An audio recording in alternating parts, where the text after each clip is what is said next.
RPM planning is a way to maximize the results of your life and maximize your sense of fulfillment and joy. It's both. In order to do that, we got to change what we focus on from the question of what do I have to do to what's my outcome? What do I want? What's most important to me? What's the result I'm committed to getting? That one change will change completely how you respond in your life, because it'll change you from focusing where everyone's demanding your attention or what you're afraid of or what might give you pleasure in the moment to what's most important to you. And those, by the way, are the three things that get our focus. If we don't discipline ourselves, what gets our focus? Something we're afraid of, something will give us pain. What's the second thing that gets our focus if we don't pay attention? Something will give us pleasure. It's like, you know what, I'm so stressed out. Oh, that chocolate's looking good. Oh, that, I'm going to go over to have my little coffee, my smocha mocha doka cream, this thing and that thing, and I'm going to escape for a few moments. Because the focus is how to feel good. How to not feel bad, how to feel good. What's the third thing gets your focus? Other people's demands. It's not necessarily there are more demands, it's just that we're accessible to more demands. And if you don't know what you want, and you don't know why it's a must for you to achieve it, and you don't have a plan, I can promise you something. You're going to fit in everybody else's plan.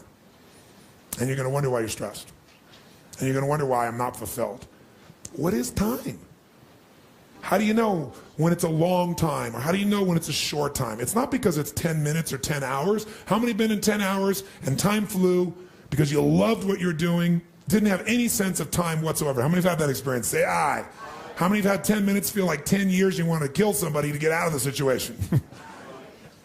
So what is time? Time is emotion. Got to remember that. Time is emotion. What you're really managing is emotion. Another word for that would be meaning or fulfillment.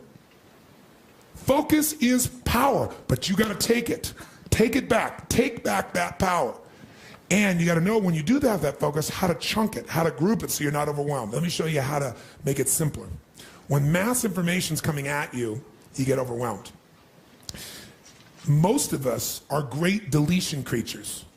We delete most of life. Right now, there are millions of things around you could be focusing on, thinking about, giving meanings to, making decisions about what to do. Millions.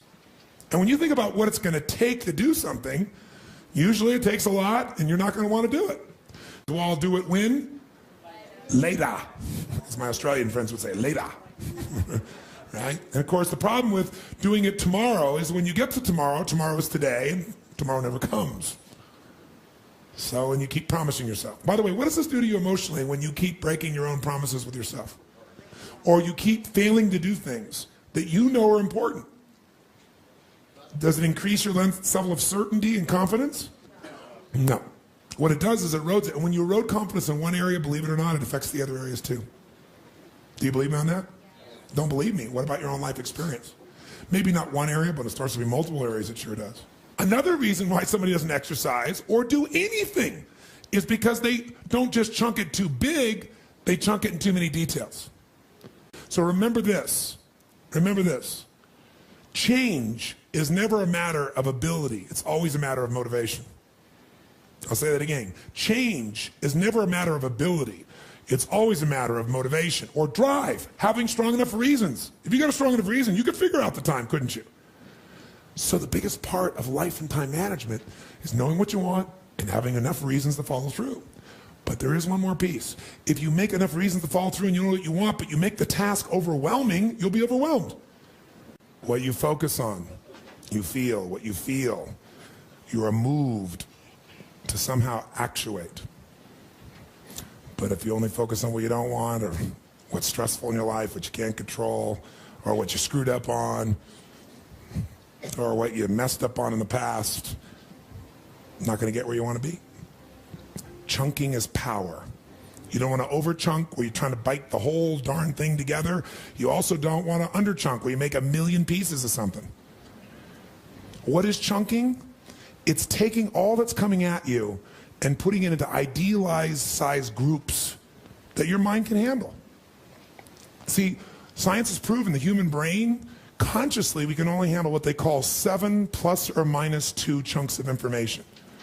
It's the term that they describe in science, that human beings can only handle 7 plus or minus 2 chunks of information at one time.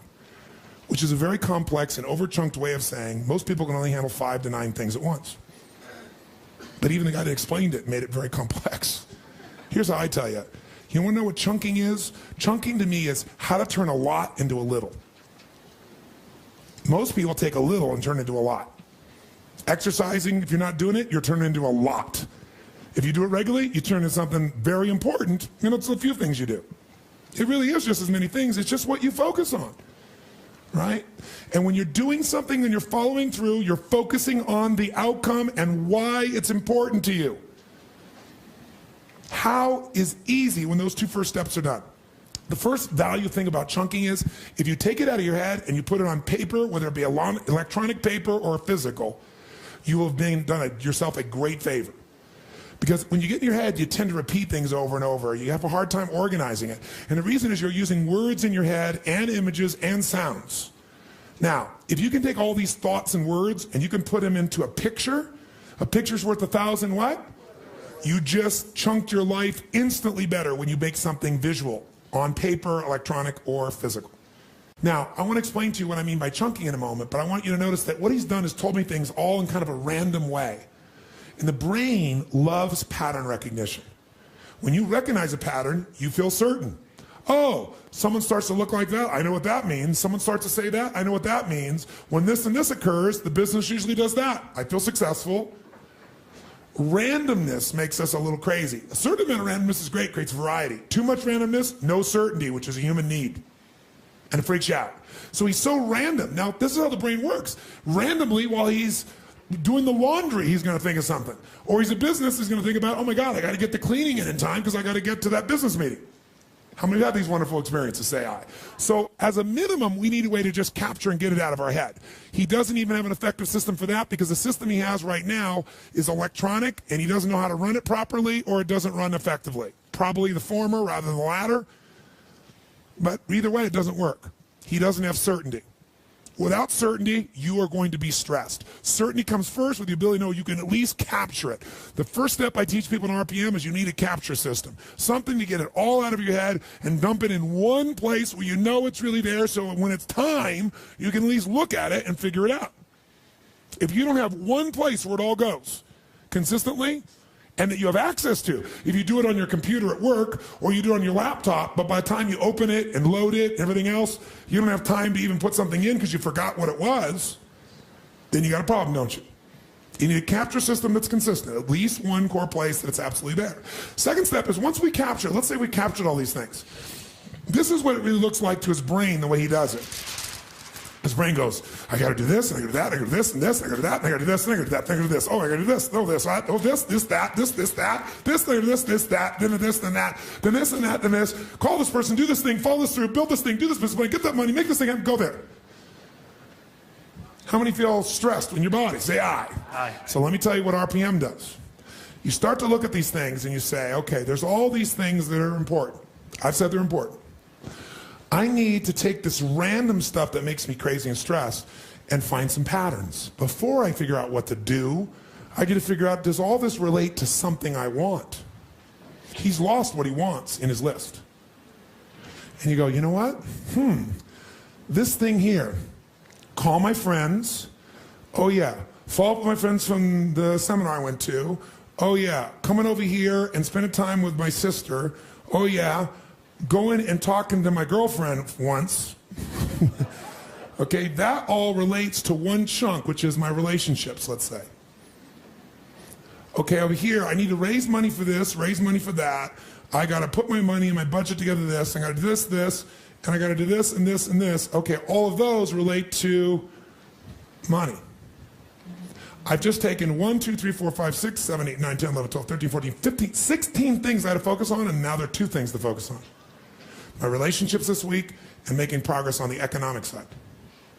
I'm oversimplifying, but to give you a sense. How many would feel better already? Yes, sure. Okay? And then I come over here and I go, okay, I got to work out.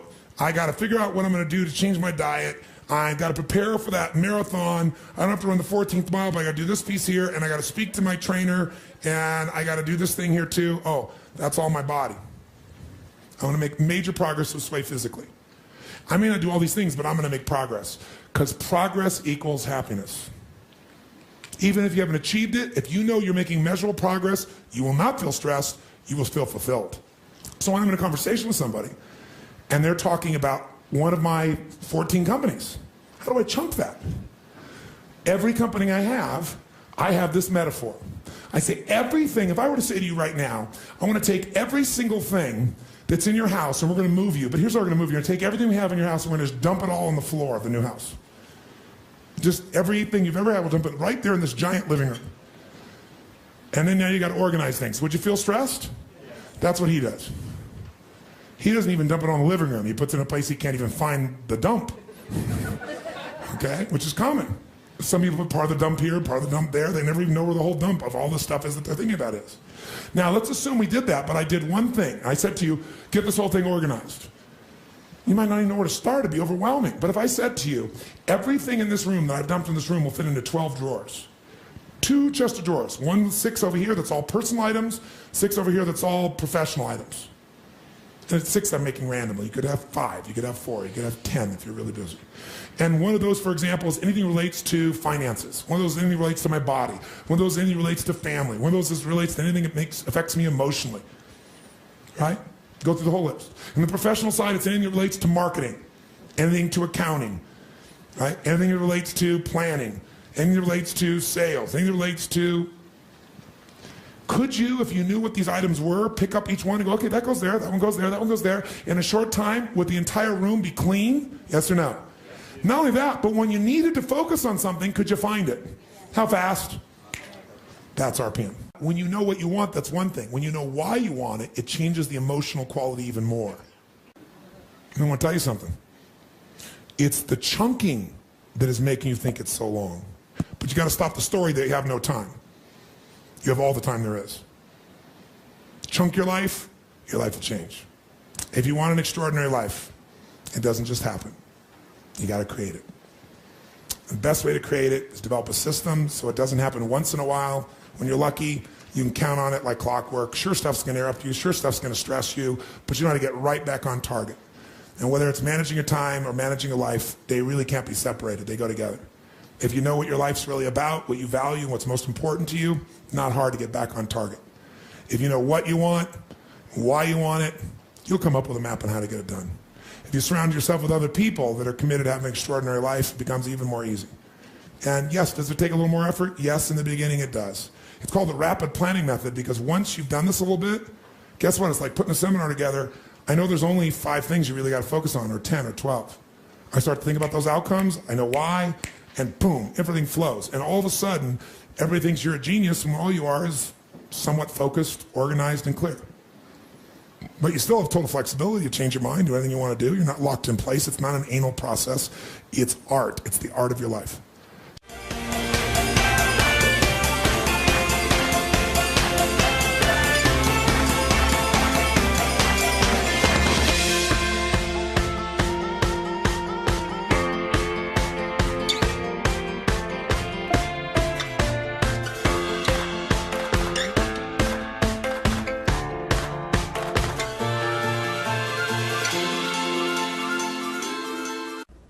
Next subject, personal development.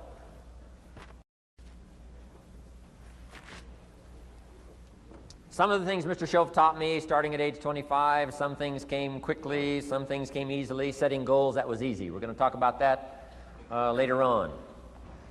But this one I had to struggle with, personal development. It was hard for me to give up my old blame list. It was so comfortable blaming the government and blaming my negative relatives and the company policy, unions, wage scale, economy, interest rates, prices and circumstances and all that. That was difficult for me to give up. That was quite a transition for me to make, and blaming myself. But Mr. Shove started out with something very, very important. Let me give that to you.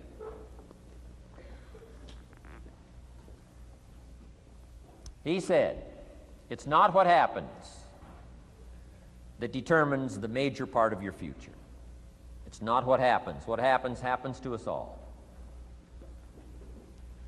He said the key is what you do about it. It's not what happens, it's what you do about it. And he said if you will start that process of change, Do something different the next 90 days than you did the last 90 days, like picking up the books to read. Do something different, like the new health disciplines, relationship with your family, whatever it is, doesn't matter how small it is. If you'll start doing different things with the same circumstances, since we cannot change the circumstances, but we can change ourselves. We can change what we do. And then he gave me another secret to success when he said, what you have at the moment, Mr. Rohn, you've attracted by the person you've become. What you have at the moment, you've attracted by the person you've become. Few little simple principles here. Once you understand these, it starts to explain so much. Now, sometimes it's a little tough to take, blaming yourself instead of the marketplace, taking responsibility instead of putting it off on someone else. That transition sometimes is a challenging mission. And this one was a little tough for me. He said, Mr. Rohn, you've got pennies in your pocket, you've got nothing in the bank, the creditors are calling, you're behind on your promises. And he says, here's how that occurs. You've attracted, up until now, you've attracted the things to you because of the person you've become. Now I said, well, how can I change all that? He said, very simple. If you will change, everything will change for you. You don't have to change what's outside. All you've got to change is what's inside. To have more, you simply have to become more. And then he said, don't wish it was easier, wish you were better. Don't wish for less problems, wish for more skills. Start working on yourself, making these personal changes. And he said, it'll all change for you. So let's talk a little bit about personal development. That extraordinary adventure I undertook starting at age 25. And I've never ceased that adventure. I'm still going for it. In the 90s, I want to get better and better. I want my craft to get better, my business operations to get better, the things I do to get better. Because once I put this simple formula, I'm telling you, it's easy to figure out where the problem is if you go to work on it. Now, let's talk about personal development. And in helping kids understand personal development, I always start with money.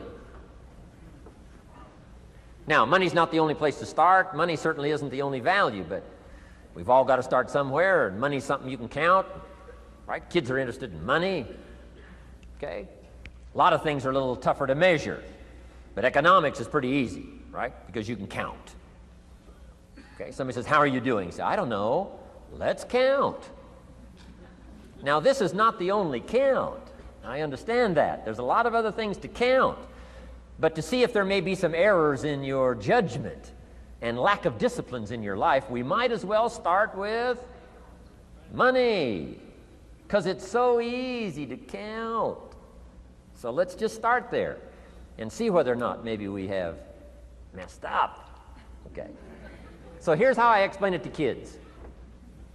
We get paid for bringing value to the marketplace. Key to understanding economics. We get paid for bringing value to the marketplace.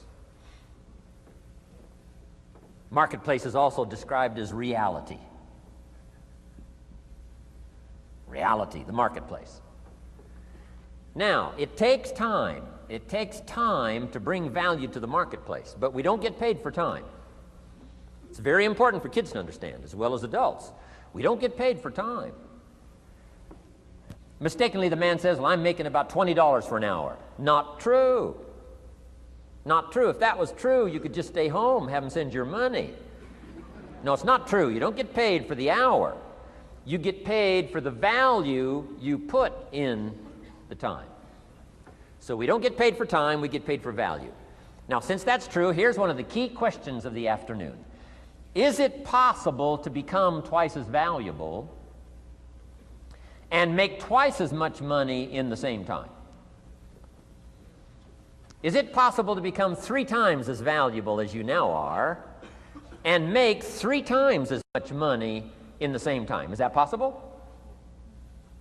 Of course. If you want to really emphasize something, that's a good phrase, Stuart. Of course. Of course. Okay. Now, all you have to do to earn more money in the same time is simply become more valuable. America's unique. It's a ladder to climb. Starts down here, what, about $4 an hour? Big argument last year in Congress about the starting place. Should be 5, should be 5, should be 5. Well, no, it doesn't need to be 5. Why not start with 4? It's a ladder. Right? This is not a bed. This is a ladder. This is a ladder to climb. Starts at $4. Now somebody says, well, should be 5, should be 5. Well, maybe. If you're going to stay at the bottom for the rest of your life, it probably should be 5. But that's kind of a pitiful way to live. Start and not grow. Start and not change. Start and not become more valuable. Hey, the whole scenario of life is to start, number 1, and what? Become more valuable, number 2. So America's a ladder to climb. Starts at $4 an hour, and the more valuable you become, you just keep moving up the ladder. Top income last year, what, 52 million? Guy that runs Disney? Would a company pay somebody for 1 year's work $52 million? And the answer is, of course. This is one of those of course places. Of course. If you help a company make $1 billion, would they pay you $52 million? The answer is, of course. It's chicken feed. I mean, it's not much money. Now, why that much money? Because he has become so valuable.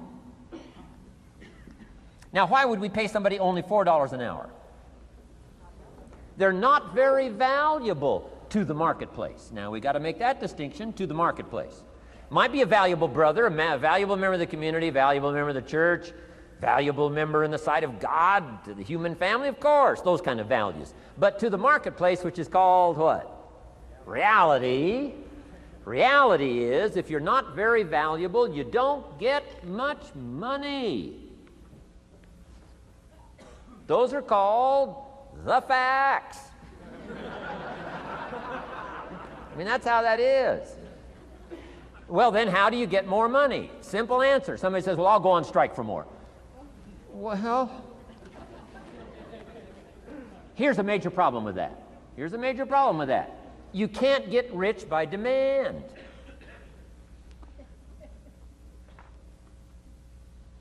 Somebody says, well, I'm waiting for a raise. I'm telling you, it's easier to climb than to wait for a raise. Why not just become more valuable rather than wait? I'm telling you, that's the key to all good things. Becoming more valuable. Why would we pay somebody $400 an hour? They've become more valuable to the marketplace. See how this works?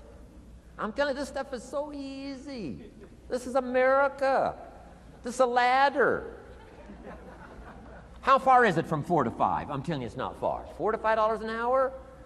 If you work for McDonald's, haul out the trash, they'll pay you $5 an hour. If you whistle while you haul out the trash, they'll pay you $5 an hour. I'm telling you. You'll get an extra $1 just for a good attitude. Yay, McDonald's. Wear the hat. It's incredible. $5. And then you just keep becoming more valuable, more valuable, more valuable. I got a telephone call 5 years ago.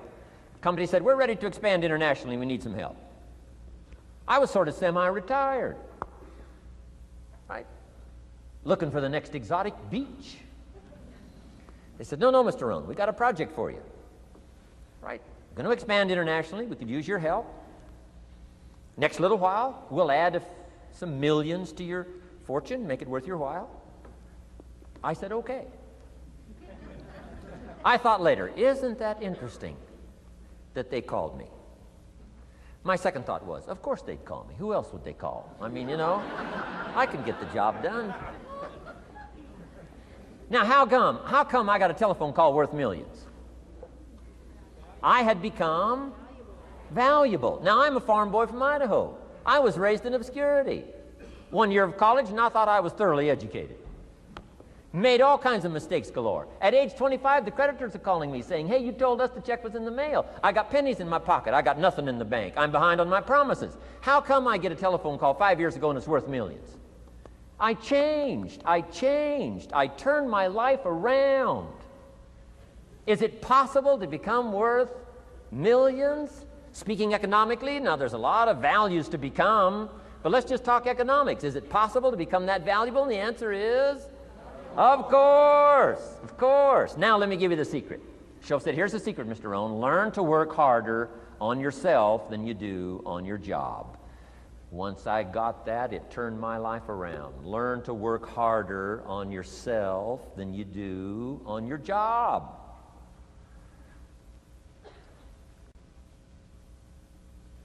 He said, if you work hard on your job, you'll make a living.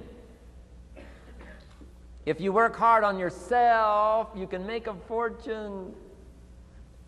Wow. If you would have known me at age 25, you would have said, Jim Rohn's a hard worker. If you'd have known me, you'd have said that. I'm the guy, I don't mind coming a little bit early, staying a little bit late. I don't mind that. You'd have said, well, Jim Rohn's a hard worker. You say, well, how come he's got pennies in his pocket and nothing in the bank and behind on his promises? Well, I was a hard worker, but I was working hard on my job, not on myself. I'm telling you, if you'll learn that simple little principle and start the process today, latest tomorrow, I'll give you tonight to think it over. And start this whole process of personal development, work on yourself, make yourself more valuable to the marketplace. I'm telling you, you can so dynamically change your income, and economics is the least of the values that you can start earning in terms of equity if you'll start working harder on yourself than you do on your job. Work hard on yourself and develop the skills. Work hard on yourself and develop the graces. All of the stuff necessary to become more valuable to the marketplace. I'm telling you, your whole life can explode into change. Promotions, no problem. Becoming more valuable to the company, I'm telling you, no problem. Money, no problem. Economics, no problem. Future, no problem. If you just go to work on the right thing. Not get things out there to change. Don't try to change the seed. Don't change the soil. Don't change the sunshine. Don't change the rain. Don't change the mix of seasons. Let the miracle of everything that's available work for you, and start working on the inside. Work on your philosophy. Work on your attitude. Work on your personality. Work on your language. Work on the gift of communication. Work on all of your abilities. And if you'll start making those personal changes, I'm telling you, everything will change for you.